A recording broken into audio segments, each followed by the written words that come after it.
할렐루야. 거룩하고 복된 성일 저녁 7시 찬양 예배에 주신 말씀 전해드리겠습니다. 고린도전서 2장으로 넘어가서 1절에서 5절 말씀을 봉독해 드립니다.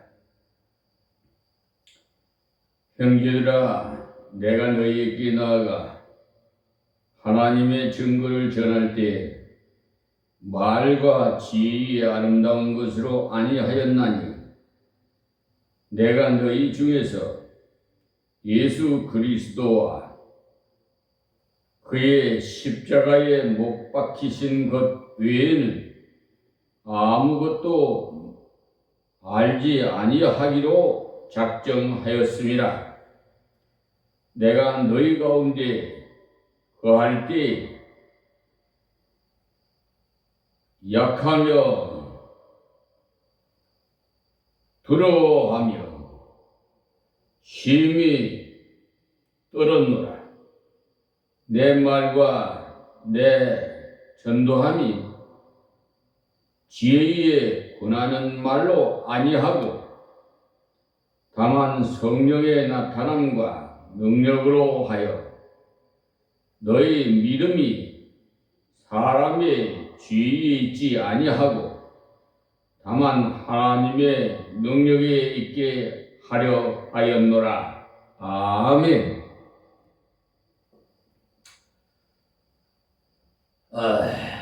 이제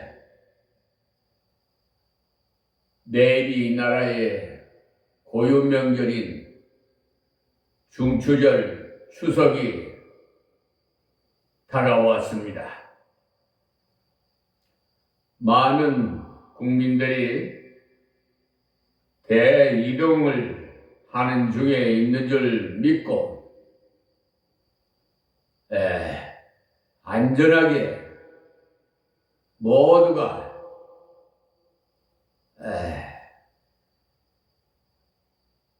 서로 만나는 기쁨과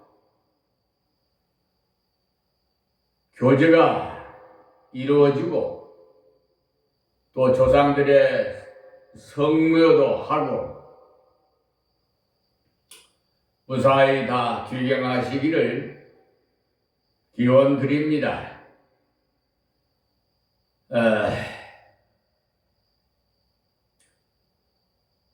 북한에 있는 우리 이산 가족들, 저 굳게 닫힌 분단선 때문에 서로 소식도 전하지 못하는 안타까운 이산 가족에게 또 해외 동포들 또 위양선에서 또 외국에 파병된 우리 국군 용사들에게 일선에서 수고하시는 공경 장병 여러분들에게 위로의 말씀을 드립니다. 하나님의 은총이 임하기를 그분들에게도 기원합니다. 오늘 저녁 찬양 예배해 주신 말씀 먼저 서론을 드리겠습니다. 앞에서 공부한 대로 고린도 교회가 사람 중심으로 흘러있기 때문에 여러 가지로 분리되고 많은 분쟁이 일어났어요. 그래서 바울이 십자가의 복음으로 하나 될 것을 권했습니다. 이 자리에서는 비천한 이 미말의 정도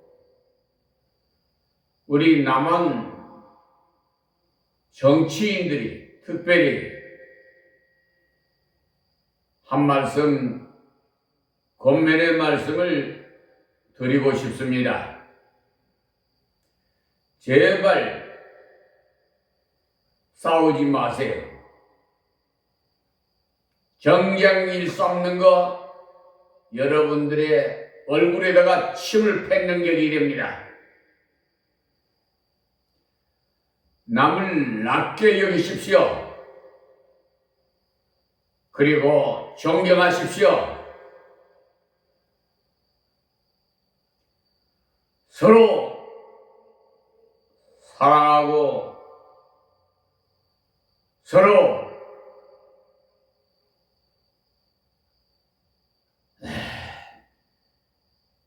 섬기시는 여러분이 되셨으면 좋겠습니다. 특별히 이 나라의 국무를 담당하고 계시는 우리 이재명 대통령에게도 한 말씀 드리고자 합니다. 이 혼란스러운 당파 싸움 서로 헐뜯지 않도록 좀 하나님의 권세와 권능과 지혜와 총명을 받아서 서로 평화해서 협치해서 서로가 배려하고 하나가 되도록 정치를 다스려 주시기를 간곡히 부탁드리며 말씀을 맺겠습니다. 그리고 고유명절인 우리 대통령을 비롯해서 모든 국민들이 하나님의 은혜 가운데 복된 중초절이 되기를 기원드립니다.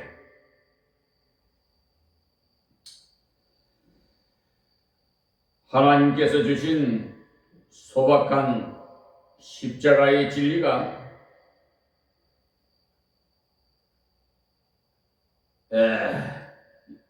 이적을 원하는 유대인들에게는 꺼리끼는 것이었고 지혜를 좋아하는 이방인들에게는 미련한 것으로 보였습니다. 예수님께서 십자가에서 내려왔다면 이적이 되었겠지만은 예수님께서는 하나님의 말씀을 순종하시기 위해서 유대인들이 바라는 대로 내려오시지 않고 십자가에서 죽으신 겁니다. 그래서 유대인들이 볼 때는 거리낌이 된 것이고 능력이 있는 분이라면 십자가에서 내려올 텐데 왜 내려오지 않았느냐는 겁니다. 그것은 자기 생각대로 하나님을 믿겠다는 것입니다. 헬라인들은 사람의 머리로 이해가 되어야 믿겠는데 죽었다가 살아났다고 하니 도무지 믿을 수가 없다는 것이지요. 그러나 하나님께서는 약속하신 대로 십자가로 죄를 대속하여 주시고 부활로 죽음과 사단의 그 권세에서 승리를 확증하여 그것을 나를 위한 것으로 믿으면 생명의 은혜를 주시는 소식인 복음을 주셨다는 사실을 믿으시기 바랍니다. 본문 말씀 2장 1절에서 5절까지의 말씀은 1장 26절에서 연결되어 있는 한 문단입니다. 지난 시간에 말씀드린 대로 예수 믿는 사람 중에 문벌이 좋은 사람도 있고 또 없는 사람도 있고 타고난 재주가 많은 사람도 있고 없는 사람도 있고 또 지혜 있는 자도 있고 없고 했는데, 다시 말하면 공부를 많이 한 사람 중에도 자기 부족을 깨달은 사람만 예수를 믿고, 기능이 뛰어난 사람도 자기의 부족을 깨달은 사람만 예수를 믿더라는 것입니다. 현실도 마찬가지. 그런데 주님 오실 날이 가까우니까 자기가 최우선적인 이기주의로 세속적으로 물들어서 지금 한국교회가 제대로 질서를 제대로 찾지를 못하고 왕장 혼란스럽게 만들고, 명색이 성경에는 원로라는 목사가 없습니다.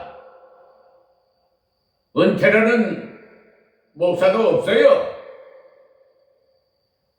그런데 세상 사람들이 지어낸 대로 세상 사람처럼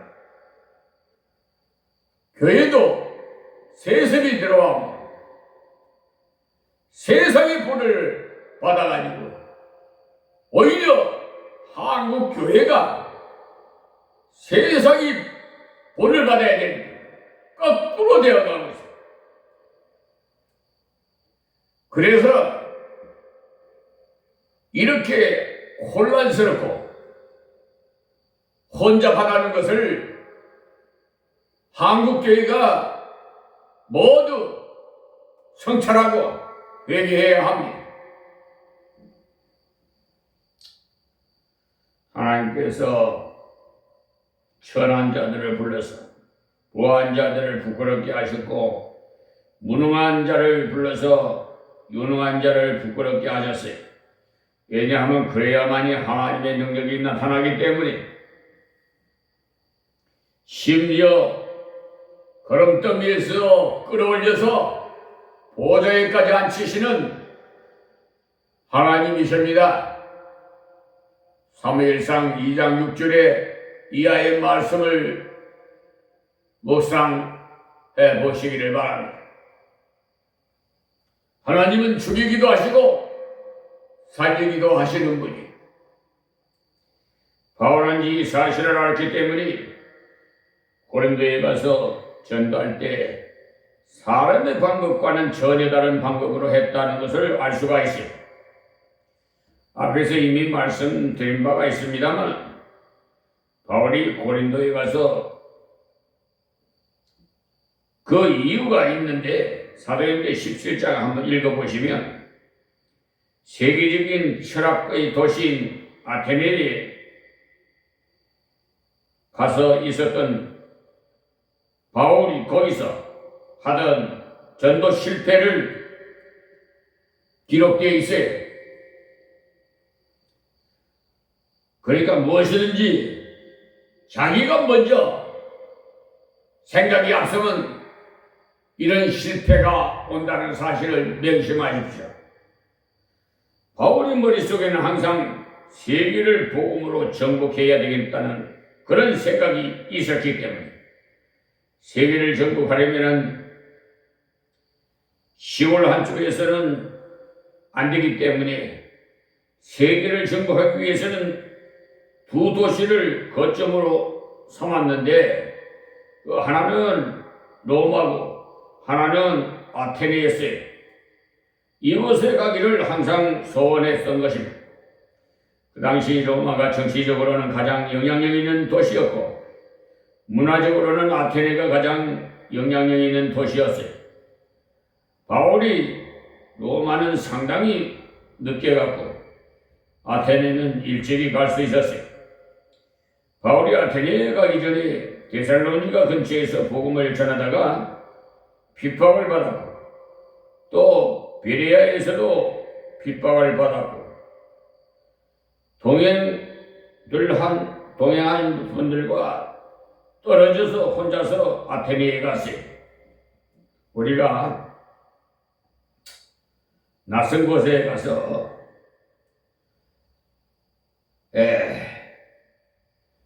우선 쭉 둘러보고 싶어 하는데 바울도 이 도시에 대해서 좀 알아야겠다 싶어가지고 관광을 하기로 하고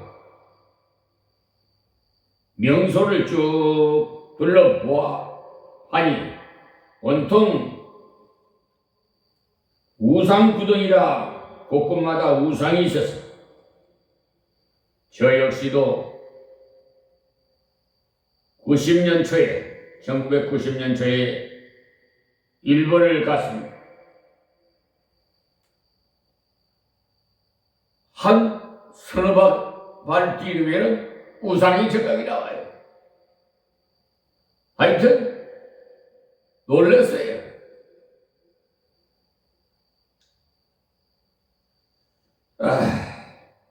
제가 사실 우리 조상들이 일본 강점기 시대 때 저 순천 통합 운동에 참여했다가 순직을 하셔서 일본 순사의 칼에 맞아서 사실 육적으로 생각하면 천천지 원수같이 일본 땅 바라보기도 싫었고 그 사람들을 대하기도 싫었는데 만 40세에 하나님께서 소명을 하셔서 십자가를 지는 순간부터 원수가 왜 그리 불쌍한지 모르겠어요. 불쌍한 마음이 들어요. 완전히 180도로 돌아. 그래서 세상적으로 40년 동안 살 때와 만 40세에 소명을 받고 십자가를 지고 주님을 따르는 오늘날까지 완전히 내가 내 아니에요. 제가 꼬집어 보기도 해요. 내가 맞나? 어떤 땐 그래요. 깜짝깜짝 놀래요. 제 자신이. 나는 이 길로 지는 길로 가고 싶은데 성령님이 그리 가지 못하게 돌아가서 가라. 그러니까 주의 종은 하나님의 뜻대로 순종해야 돼요. 목사뿐만 아니라 하나님의 백성이면 다 그래야 돼요. 그랬더니 돌아갔더니 만약에 그리 갔더라면 오히려 저는 많은 상처를 받을 뻔했어요. 그러니까 내 생각은 접어두고 하나님의 뜻을 영감을 주시는 대로 여러분 순종하고 따라가십시오. 저희의 신앙 생활의 체험이 확신을 가졌기 때문에 여러분들에게 증거하는 겁니다. 바울의 머릿속에는 항상 세계를 복음화로 정복해야 되겠는데 그런 생각에 이런 로마와 아테네를 갔던 거죠. 우리도 낯선 곳에 가면 우선 쭉 돌려보고 싶죠. 사실 바울이 곧바로 전도하려고는 안 했어요. 디모데와 실라가 와야 선교팀이 되어서 전도를 효과적으로 할 수 있으므로 그들이 올 때까지 구경이나 하려고 했는데 우상으로 꽉 찬 것을 보자 속이 그냥 뒤틀려서 견딜 수가 없었겠죠. 세계에서 제일 간다는 철학의 도시인 이렇게 인간의 머리가 최고로 발달되었다는 도시를 보니 우상을 깎아세우고는 절하고 있으니 인간들이 되먹지 못하겠더라. 그래서 복음을 전해야 되겠다. 그런 생각을 하고 그들이 얼마나 심하게 우상을 섬겼느냐 하면 산신령, 물귀신 등등 온갖 것을 다 섬기는 중에 꼭 빠진 신이 있으면 큰일이다 싶어서 빼먹고 받지 못한 신이 있거든 한꺼번에 다 모여라. 그런 식으로 알지 못하는 신에게라는 당까지 만들어서 우상을 섬겼어. 바울의 마음이 너무나 아파서 그들에게 복음을 전했는데 잘못 실수로 했어요. 철학을 하는 이들에게 무식하게 전하면 되겠나 싶어서 철학으로 전해야지 하고 여러분은 참으로 종교성이 많도다. 그들의 등을 슬슬 긁어주면서 잘 들을 것이다 싶어서 슬슬 긁는 말부터 시작했어요. 우리도 잘못 생각하면은 지성인에게 복음을 전하려면 지성적으로 하고 예술인에게는 예술적으로 해야 먹혀 들어가지 않겠나 하고 생각하게 됩니다만 복음을 전할 때는 지성적이나 예술적인 것이 필요하지 않습니다. 복음을 전할 때는 복음적으로 전해야 돼요. 바울 사도도 사람인지라 그만 그 사람들이 마음을 맞추어 주면서 전해야 되겠다 싶어가지고 슬슬 긁어주면서 전합니다. 우리나라에도 선교사가 들어왔어요. 이 나라의 문화를 보니까 막걸리를 잘 먹구나. 제사도 잘 지나구나. 이 나라에 오니까 이렇게 유교성이 있구나. 이것을 직감하고는 등을 슬슬 긁어주면서 술도 잡수고 담배도 피우고 제사도 지내면서 예수 믿으세요. 여러분 지금도 그런 교리도 가르치는 종교성이 있는 십자가를 달아놓은 데가 있어요. 그게 어디 누구냐? 또 말하면 저 목사는 다른 교단 비평이 난다 할까? 내가 어느 교단이는 말 안 하겠습니다만 여러분 생각대로 하세요.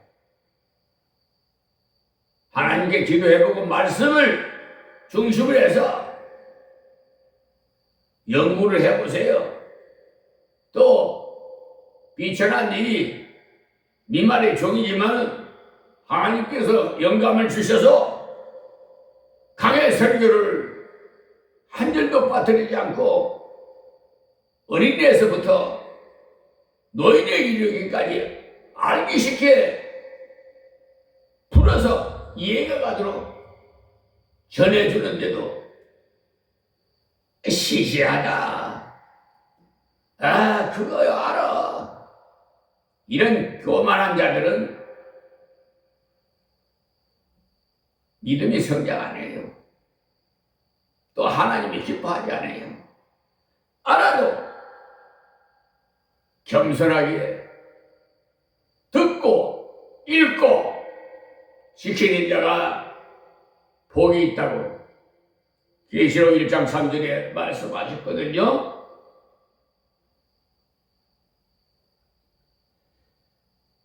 바울 사도도 사람인지라 그만 그 사람들이 마음을 맞추다 보니까 전도에 실패를 했어요. 그런 경험이 있는 분이야. 그러다 보니까 이제부터는 십자가 외에는 자랑할 것이 없다. 그래서 바울이 이렇게 바른 전도를 하기 시작한 것이 이 고린도 교회에 전하게 됩니다. 1절 말씀 보겠습니다. 형제들아, 내가 너희에게 나아가 있어. 여기서도 바울 사도는 고린도 교회의 성도를 형제라고 했는데 그리스도 안에 있는 자는 항상 가까운 형제라는 것을 아십시오. 너나 나나 똑같은 예수님의 보혈로 구원받은 하나님의 귀한 형제라는 거예요. 우리 하나님 믿는 백성들이 무슨 계급이요 뭐 있어요? 세상 사람들이야 계급이 있었죠. 근데 우리 믿는 분들은요, 목사나 평신도나 똑같이 성격이 같아. 단지 직분을 주는 것은 그에 따라서 하나님의 사업을 하라고 맡긴 거예요. 그만큼 책임이 있어요. 세상 직위는 권위주의가 되지만 하나님의 직분은 올라갈수록 낮아져야 돼요.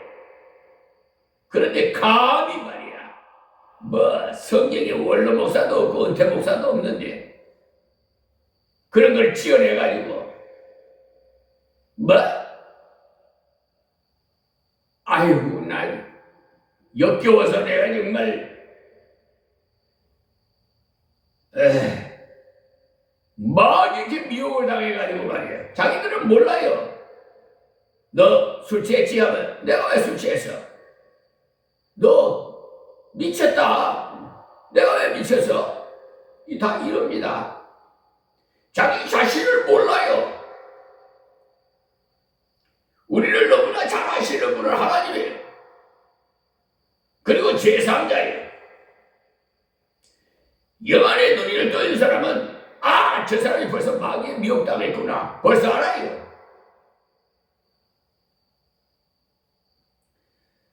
말씀을 들어보면 그의 행함을 보면 다 알 수가 있어요. 지 아무리 명성이 높은 목사라도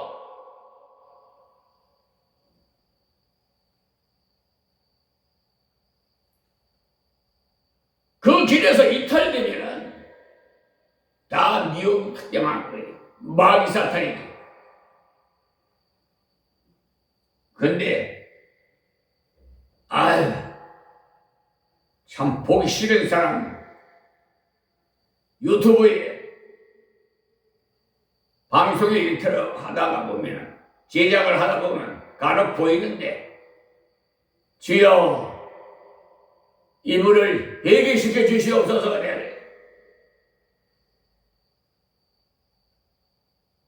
비평이나 하고 말이야. 저는 여러분이 생각하셔야 돼요. 지금 제가 말씀드리는 것을 뭐 비평하려고 하는 거 아니에요. 내가 하나님이에요? 비평하게? 판단하게? 바른 말을 전해주는 것 뿐이에요. 오산하지 하지 마세요. 저도 부족한 것이 많아요. 자기는 대단한 존재라고 여긴다면 말할 때도 조심을 많이 해야 합니다. 권위를 세워야 하니까. 그러나 형제에게 말하는데 무슨 권위가 그리 필요합니다. 저를 보고 사투리를 많이 쓴다고 충고하는 분도 있는데 저는 토박이 어느 지방 사람입니다. 그런 줄 아시고 잘 들으십시오. 제가 특별히 기열이라고 된다면 말 연습도 해야겠지만은 여러분을 형제로 알기 때문에 말 잘하려고 애쓰지 않아요. 여사이는 서울 가서 뭐 사투리에도 잘 알아듣는다고 뭐 하여튼 그런 거 개념치 않아요. 우리는 다 형제입니다. 그러니까 껍데기는 좀 벗겨버리고 하나님 앞에서 있는 그대로 신앙생활 하세요. 형제들아, 내가 너에게 나아가 하나님의 증거를 전할 때 보십시오. 하나님의 증거라고 했지요. 전하기를 바울이라는 사람이 전합니다. 그런데 증거는 하나님의 증거라. 증거라는 건 사실을 말하는 것이거든요. 하나님의 어떤 분이심에 대한 사실을 말할 때 증거에 있어서 제일 중요한 것은 참말이다, 거짓말이냐, 그것이지 얼마나 아름답게 했느냐가 중요한 것이 아닙니다. 법원에서 증인으로 설 때는 말 잘해야 되는 것이 아니라 정말로 봤다고 하면 끝납니다. 저 사람이 훔치는 것을 분명히 보아서 해야 증인이지. 내가 들어갈 때 막 나오는 것을 보았으니 아마도 훔쳤겠지요 하면 되겠어요? 하나님의 증거이기 때문에 우리는 사실을 말해야 돼요. 그 때문에 전도할 때도 제일 좋은 방법은 자기가 어떻게 복음을 믿었다는 그것을 말해주는 것이 참 필요합니다. 사도행전 9장과 22장, 26장 다 읽어보시면 바울이 다메섹에서 예수님 만난 사건이 나와요. 그것이 복음 전하는 제일 좋은 방법. 대개 사람들이 저 사람은 어째서 교회에 다닐까 궁금해합니다. 제 양반은 대학도 나왔고 집안도 좋아 보이는데 왜 교회에 와서 기도를 저렇게 열심히 할까? 궁금한 점이 많은 모양이에요. 그런데 만나서 내가 어떻게 해서 예수를 믿는지 궁금하지라고 진지하게 물어보면 말해보라고 할 것입니다. 그렇게 하는 것이 복음 전하는 제일 쉬운 방법. 그래서 간증을 써보는 것이 좋아요. 주의할 것은 제 자랑을 하지 마세요. 어떤 사람은 간증한다고 하고는 제 자랑만 실컷 하고 들어가는데 그건 간증이 아니고 자기 선전이에요. 또 어떤 사람은 옛날에 죄 지은 것을 자랑 삼아서 늘어놓는데 마치 자기가 호걸이었다는 식으로 말해요. 그러나 그런 식의 간증은 가치가 없어요. 간증은 자기의 부족을 말하고 하나님의 위대하심을 말해야 옳은 간증이 내가 예수를 몰랐을 때 얼마나 비참했는 것과 예수를 발견하자 어떻게 달라졌더라는 그것을 말해야 돼요. 바울은 하나님의 증거를 전할 때 어떻게 했는가? 말과 지혜의 이름다운 것으로 아니하였나니라고. 말이 얼마나 달변으로 잘하느냐가 그리 중요하지 않았다. 또 얼마나 교모하게 하느냐가 중요하지 않았다. 여기서 말한 지혜란 교모하게 말하는 그런 것을 말하거든요. 골로새서 2장 8절에 보시면 누가 철학과 헛된 속임수로 너희를 노력할까 주의하라. 이것이 사람의 유정과 세상의 초등학문을 쫓음이요 그리스도를 쫓음이 아니니라고 했습니다. 이것이 바로 지혜를 말하는 것입니다. 철학과 헛된 속임수란 합리적인 것, 즉 합리주의를 말하는데 쉽게 말하면 신신학자들. 흔히 신신학은 이단이 아닌 줄 아는데 신신학은 이단입니다. 이단이라는 건 한마디로 천국 못 가도록 막는 것입니다. 신신학이라는 건 자기 마음에 들도록 성경을 해석하는 것을 말해요. 500여로 5,000명을 먹였다고 성경에는 분명히 말씀했는데 그들은 어찌 그럴 수가 있나? 예수님이 설교를 잘하시니 그 사람들이 감동을 받아 도시락 가지고 온 것을 다 내놓고 먹고 남은 것이 그렇게 많았다고 하는데 그것이 바로 합리주의입니다. 정확하게는 모르나 세계적으로 보면 지금 기독교 인구의 4분의 3이 그런 것을 따라가고 있다는 것. 철학과 헛된 속임수 이런 것이 바로 말의 지. 예수님이 십자가에 죽었다 3일 만에 다시 살아났다는 사실에 대해 그들은 죽은 사람이 어떻게 육체로 다시 살아난단 말인가? 우리 마음속에서 그분의 사상이 살아있다고 해야겠다. 그런 식으로 고상하게 표현하는 자들이 신정통이라는 사람들이 칼 마르트라는 유명한 양반이 주장한 말입니다. 그러니 역사적인 예수님의 죽음, 역사적인 예수님의 부활을 안 믿는 그런 교훈이 많습니다. 그들은 학문적으로 볼 때는 훌륭한 신학자들 같지만은 사람들이 그러니 속아 넘어가는 거예요. 그래서 바울이 골로새서를 쓸 때 철학과 헛된 속임수로 너희를 노력할까 주의하라고 부탁했는데 사람들은 묘하게 말 잘하는 사람에게 잘 속아 넘어가요. 참으로 안타까운 것은 길이냐 아니냐에 주의해야 할 텐데 말을 교묘하게 잘하면 잘 따라가요. 유창하게 그냥 5개국 6개국 막 유명한 유창하게 그냥 설교하면서 섞어가면서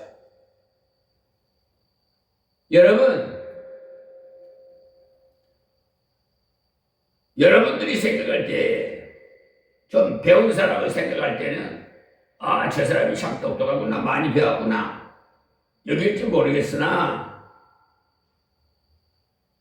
하나님 생각은 180도 틀려요. 그렇게 하면 안 되는 거예요. 가장 알아듣기 쉽게 이해를 하게 설교를 하면 어린애서부터 노인에 이르기까지 다 알아들을 수 있도록 설교를 하는 것이 명설교예요. 알아듣지도 못하는 막 5개월, 6개월 막 들썩해가지고 히브리어가 뭐지, 헬라가 뭐지. 여러분 그런 말을 해봤자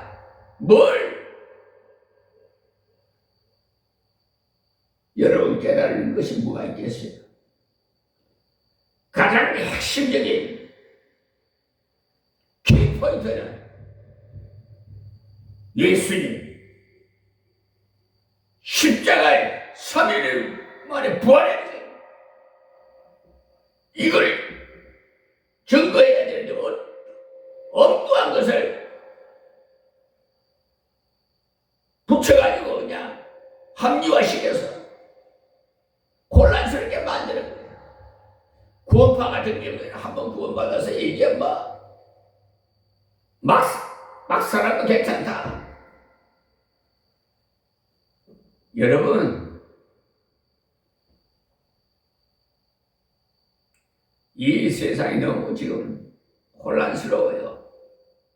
왜 혼란스러운지 압니까? 조금 전에도 말씀드렸습니다만 윗물이 맑아야 아랫물이 맑는데 위에 벌써 더러운 물이 그냥 흘러내리 밑에도 더러워요. 한국교회가 바로 서지 못하니까 세상이 부패해가지고 지금 사방에 썩은 냄새가 나요.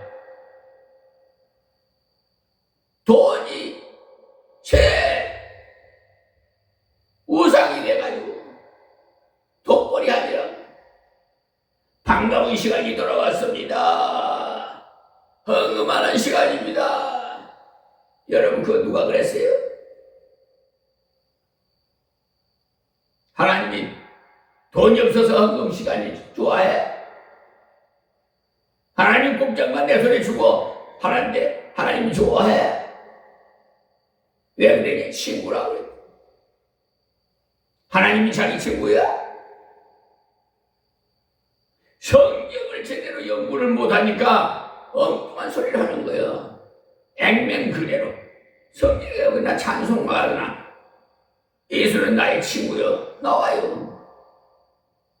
그렇다고 정말로 친구예요? 친구라는 것은요, 부모에게도 말하지 말하는 건 친구에게 다 털어놓고 말을 해요. 남자나 여자나. 에?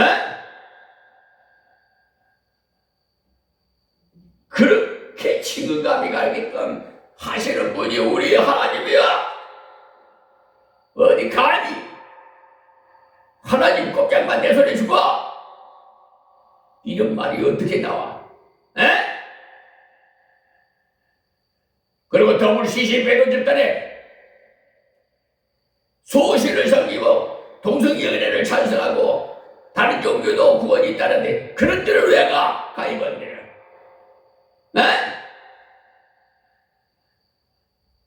내가 그냥 우라통이 터지려.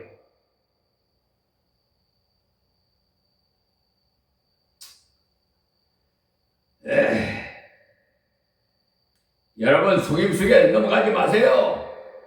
마귀사한테 속임수에 넘어가는 거예요. 내가 성경을 많이 읽지 않았기 때문에 그래요. 내가 성경을 많이 읽어야 되는데 주일날 그냥 성경책을 그냥 덮어놓고 주일날 가가지고 한번 예배드리면 그것이 끝난 줄 알아. 에?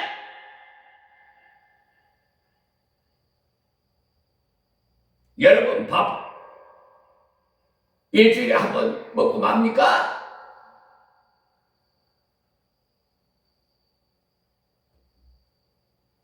육적인 밥은 하루 3끼 꼬박꼬박 먹으면서 왜 하나님 말씀을 안 먹어요? 에?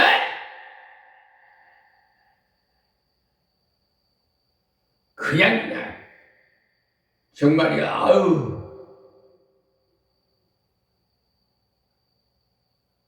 하나님의 말씀에 방망이로 그냥 확 우리 쳐버렸으면 좋겠어. 정신이 바짝바짝 들어가게끔. 내 여러분에게 시험이 드는 줄 압니까? 왜 어려움이 당하는 줄 압니까? 하나님 말씀을 불순종하니까 하나님이 채찍을 드시는 거예요. 그래 놓고 하나님 원망을 해. 하나님은 절대로 변하지 않아요. 우리가 하나님을 찾는 것이 아니라 하나님께서 우리를 찾으셨어. 아담아 아담아 하면서 불순종한 아담을 찾은 거예요.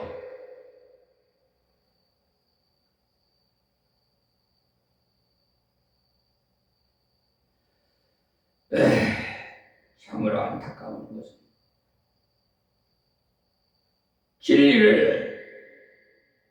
진리밖에 알기를 못하고 비진리답게 알지도 못하는 이 어리석은 백성들이 나는 너무나 가슴이 아파요. 목사가 항상 완벽한 설교를 할 수 있는 것이 아닙니다. 성경을 코에 걸면 코걸이, 귀에 걸면 귀걸이 같이 해석하는 경우도 많아요. 자기 유리한 대로 해석해서 말할 경우가 얼마든지 있어요. 그 때문에 성경을 자신이 읽고 알아야지. 그렇지 않으면 속습니다. 그래서 바울은 이론이나 말재주로 설득시키려고 하지 않았어요. 말로 설득 안 됩니다. 말 잘하면 오히려 참말 잘한다, 예수쟁이 말쟁이라더니 그렇게 하는데 왜 말쟁이라고 합니까? 말은 잘하는데 행동은 예수 닮지 않더라는 거죠. 강단에서 목사님이 설교하면은 목사님은 그 행동이 말씀과 똑같아야 돼요. 근데 강단에서 도둑질하지 말라고 설교해놓고는 행동을 하나님 또는 행령을 해, 도둑질해. 그리고 성추행하지, 음욕을 품지 말라고 하는데도 설교해놓고는 널씬널씬한 미스 코리아 같은 엑스코리아, 엑스라인인가 뭐 외국, 그것도 외국 여자까지 그것도 뽑아서 대학에 아주 이제 새파란 젊은 딸 같은 애들을 모델 시켜준다고. 그래야 뭐일 거 아니에요. 미혹을 해가지고 데리다가 대령시키는 사람이 또 있어요. 그래, 내가 하나님의 싫어가는 나와 뭐 하룻밤을 자야 못된다고 뭐 이렇게 하여튼 못된 짓거리들을 골라서 마귀 새끼들이.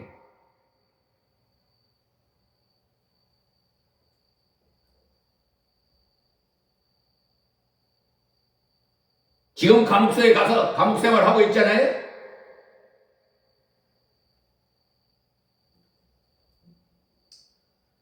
사람의 말재주를 설득시켜서 예수 믿게 할 수 없습니다. 여러분, 듣는 사람이 감탄해야 하겠지요. 설교를 많이 받았구나, 교육을 많이 받았구나 하면서 자기를 녹이려고 훈련 많이 받은 줄 알고 거부감이 생긴답니다.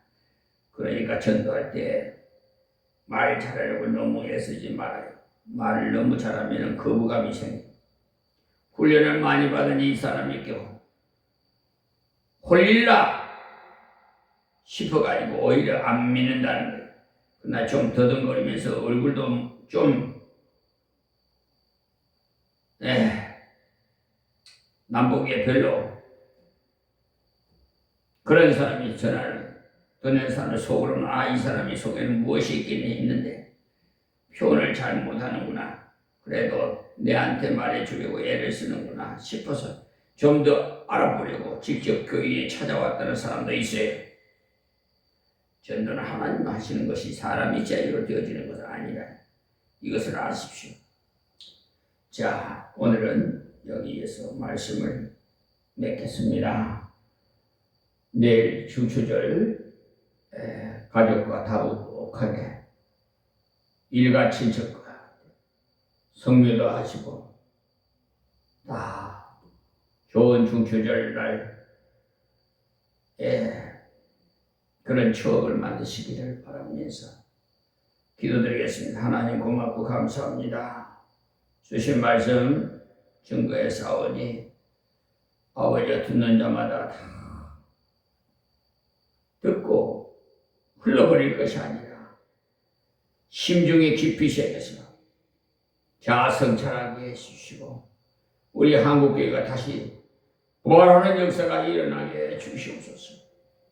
또한 이방인들도 다 구원시켜 주시고 우리 이재명 대통령에게 더욱 은혜를 입혀주시고 국내적으로 담대하게 이 나라에 가장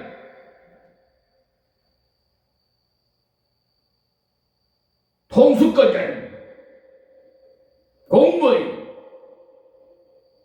국민의 모습으로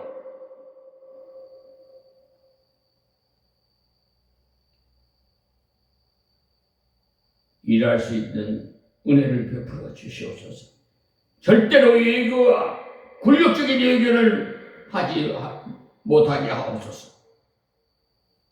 당당하게 우리도 하나님과 함께함을 정만천하에 알게 하옵소서. 역사에 주실 줄 믿사오고 예수님의 이름으로 기도합니다. 아멘.